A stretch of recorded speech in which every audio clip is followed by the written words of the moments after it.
Hi friends, വളരെ സിമ്പിളായിട്ട് എങ്ങനെ ഫാബ്രിക് പെയിൻറ് ഉപയോഗിച്ചിട്ടുള്ള വർക്കുകൾ തുണികളിൽ ചെയ്യാൻ കഴിയും എന്നതാണ് ഞാനിവിടെ ഇന്ന് ഉൾപ്പെടുത്തിയിരിക്കുന്നത്. അതിനായി ഞാൻ ഈ അടുത്ത് ചെയ്ത ഒരു സെറ്റ് മുണ്ടിൻ്റെ വർക്കിൻ്റെ ഒരു പോർഷനാണ് കാണിക്കുന്നത്. സെറ്റ് മുണ്ടിൻ്റെ നാടനിൽ നമ്മുടെ മുന്താണിയുടെ ഭാഗത്തായിട്ട് ചെയ്ത വളരെ സിമ്പിളായിട്ടുള്ളൊരു വർക്കാണിത്. അതിൽ ഞാൻ വരച്ചിരിക്കുന്നത് താമരയാണ്. താമരയിൽ ചുറ്റിപ്പിണഞ്ഞു കിടക്കുന്ന രുദ്രാക്ഷമാലയുടെ ചിത്രമാണ് ഞാനിവിടെ വരച്ചിരിക്കുന്നത്. താമരയും മാലയും ഒന്നും വരക്കാൻ വലിയ ബുദ്ധിമുട്ടില്ലാത്തത് കൊണ്ട് പെൻസിൽ ഉപയോഗിച്ച് നേരിട്ട് തന്നെയാണ് ഞാൻ ഔട്ട്ലൈൻ കൊടുത്തത്. ബുദ്ധിമുട്ടുള്ള ചിത്രങ്ങളാണെങ്കിൽ കാർബൺ പേപ്പർ ഉപയോഗിച്ച് ഔട്ട്ലൈൻ കൊടുക്കാറാണ്, ഞാൻ ട്രേസ് എടുക്കാറാണ് പതിവ്.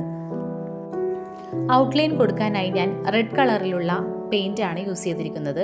000 ബ്രഷ് ഉപയോഗിച്ചിട്ട് വളരെ തിന്നായി നമുക്ക് ആദ്യം വരച്ചിരിക്കുന്ന ചിത്രത്തിന് ഔട്ട്ലൈൻ ഒന്നുകൂടെ കൊടുക്കാം.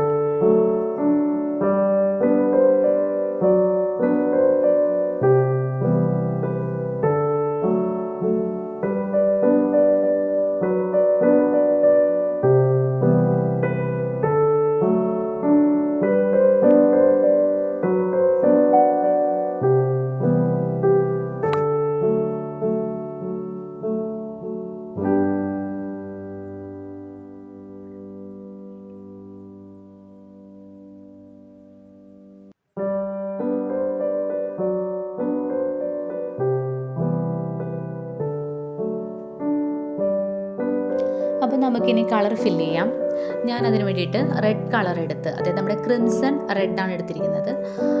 ക്രിംസൺ റെഡ് ഉപയോഗിച്ച് താമരയുടെ ഓരോ പെറ്റൽസിലും കളർ ചെയ്ത് അതിൻ്റെ ടിപ്പിൽ നിന്നും, ഓരോ പെറ്റൽസിൻ്റെയും ടിപ്പ് പോർഷനിൽ നിന്നും വൈറ്റ് കളറ് റെഡിലേക്ക് ബ്ലെൻഡ് ചെയ്താണ് ചേർക്കുന്നത്. ഇങ്ങനെ മിക്സ് ചെയ്തെടുക്കുമ്പോൾ നമുക്ക് നമ്മുടെ ലോട്ടസിൻ്റെ കൃത്യമായിട്ടുള്ള ആ ഒരു റോസ് കളറ് നമുക്ക് കിട്ടുന്നതാണ്.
ഇനി നമ്മൾ രുദ്രാക്ഷത്തിൻ്റെ പെയിൻറ്റിങ്ങിലേക്ക് കടക്കുകയാണ്. ഓരോ രുദ്രാക്ഷത്തിൻ്റെയും ബീഡ്സിൻ്റെ ആ ഭാഗത്ത് ഞാൻ റെഡും ബ്ലൂവും നമ്മുടെ മ്യൂറൽ യെല്ലോയും കൂടി മിക്സ് ചെയ്തിട്ടുള്ള ഒരു ബ്രൗണിഷ് കളറാക്കി മാറ്റിയാണ് ചെയ്തത്.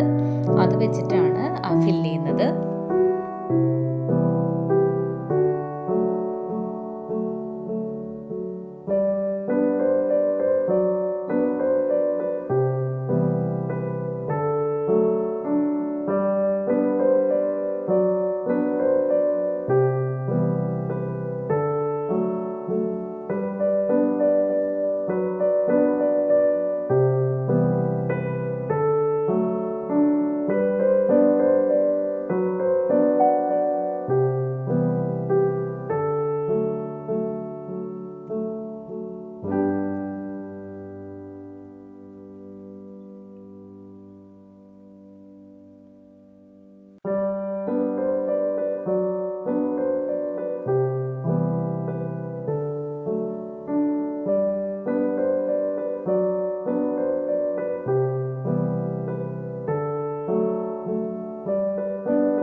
ലക്ഷ്യത്തിൻ്റെ കളർ ഫില്ല് ചെയ്ത ശേഷം ഞാൻ നമ്മുടെ താമരയുടെ തണ്ടിന് ഗ്രീൻ കളർ കൊടുത്തിട്ടുണ്ട്. അപ്പോൾ അതിന് കുറച്ചുകൂടെ കളർ നല്ല രീതിയിലേക്ക് ആകാൻ വേണ്ടിയിട്ട് ലെമൺ യെല്ലോയും കൂടി മിക്സ് ചെയ്തിട്ടുള്ള ഒരു ചെറിയ ഷെയ്ഡിങ് കൂടെ കൊടുക്കുന്നുണ്ട്. ഒന്ന് ബ്ലെൻഡ് ചെയ്ത് ചേർക്കുന്നുണ്ട്, ഗ്രീനും ലെമൺ യെല്ലോയും കൂടി ചേർത്തിട്ട്. സാബ് ഗ്രീൻ ആണ് ഇതിന് വേണ്ടി ഉപയോഗിച്ചിരിക്കുന്നത്. പിന്നെ നമ്മൾ ക്ലൈമാക്സ് ചെയ്യേണ്ടത് എന്താണെന്ന് വെച്ചിട്ടുണ്ടെങ്കിൽ ഏത് പിക്ചർ വരച്ചു കഴിഞ്ഞാലും അതിനെ വളരെ തിന്നായിട്ട് ബ്ലാക്ക് വെച്ചിട്ട് ഔട്ട്ലൈൻ ചെയ്യണം. അപ്പോൾ ബ്ലാക്ക് വെച്ചിട്ട് പിക്ചറിനെ ബ്രൈറ്റൺ ചെയ്യുന്നൊരു സംഭവമാണ് ഞാനിപ്പോൾ ചെയ്തുകൊണ്ടിരിക്കുന്നത്. വളരെ തിന്നായിട്ട് വേണം നമ്മളതിന് ഓരോ ഔട്ട്ലൈനും കൊടുക്കാൻ.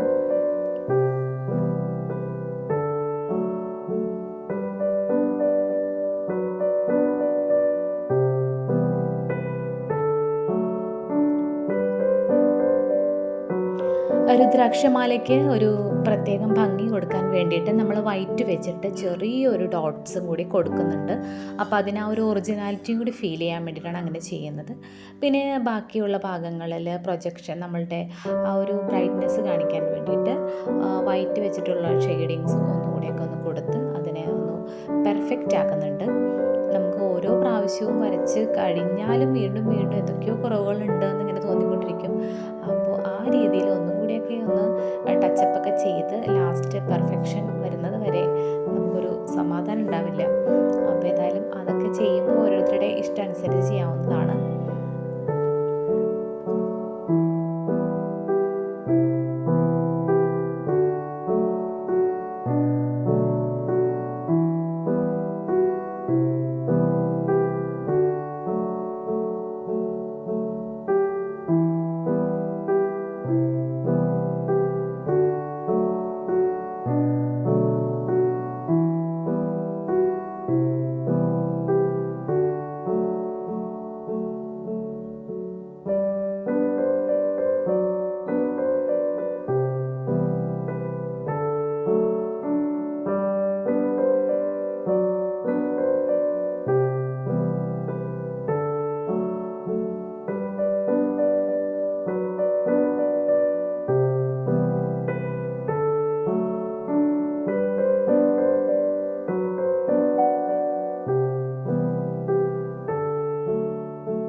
ഇനി നമ്മുടെ ലാസ്റ്റ് താമരയ്ക്ക് കൂടെ ബ്ലാക്ക് കൊണ്ടുള്ള ഔട്ട്ലൈൻ കൊടുക്കുകയാണ്.